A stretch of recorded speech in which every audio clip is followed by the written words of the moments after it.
Hi ladies, it's Angela here from Bevel and Body, and today I'm going to be going through 3 different tips to take your beginner dance to the next level. Because the only difference between a very beginner or entry-level dancer and someone who's more seasoned or more experienced is in how they execute the moves. So I'm going to go through some tips that's going to help you feel a little bit more confident and more flowing in your movement. Okay, starting off really simple is how we start or commence a walk, okay? Obviously, if you've been on my channel before, or if you've had experience dancing before, you'll know you want to start in a bevel. So your bevel is where your ankles are kissing and there's a little gap between your toes, yeah? So that's how you're starting. You're sitting into your hip, and instead of just us going forward and walking, okay, even though we're walking on a line, you can still walk on a line.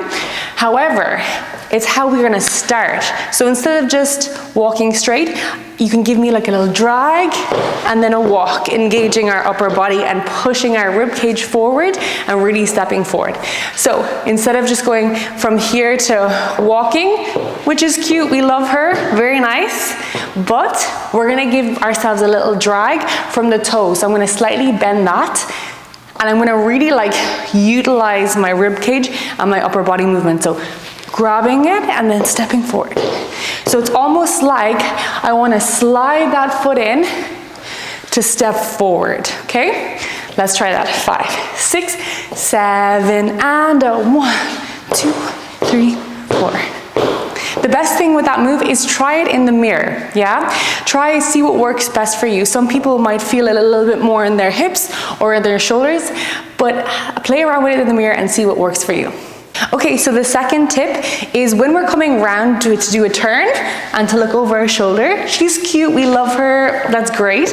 But if we want to add our own flair or add a little detail, we can do like a hair whip all the way around to bring our chin down. So instead we're just going to come from our bevel, we're going to come around, whip, and look, chin down, yeah? All I did there is I'm going to lean my head to the opposite direction where I'm turning. My hair is going to go all the way around, and then I'm going to bring my chin down, yeah?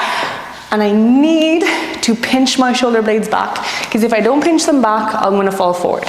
So let's try that again. Standing in the bevel, I'm leaning my head. If I'm going to your left, I'm going to lean my head to the right. So I'm going to go whip and chin down.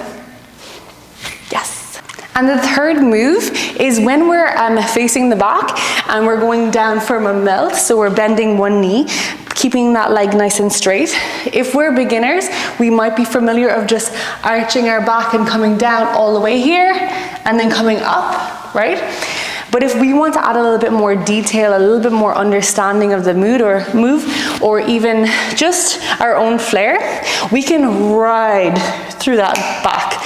So what I mean by that is instead of just arching my back all the way down straight, I'm gonna really roll through, down, and then whip it up, okay? So what I'm doing is I'm starting with my head, I'm gonna arch, and then I'm gonna roll through my back. So it's almost like a little bit of like a snake all the way down. So again, I'm sitting into that bent knee, I'm gonna look over, I'm gonna roll down all the way through, drop my head, whip, and up. So I hope you found this video helpful. There is going to be a part 2 of this, so check out the channel to see if you found that these tips are helpful. Check them in the mirror, record yourself doing them, and find your own way. These are just some ideas to help you really master your moves and become confident in your dancing.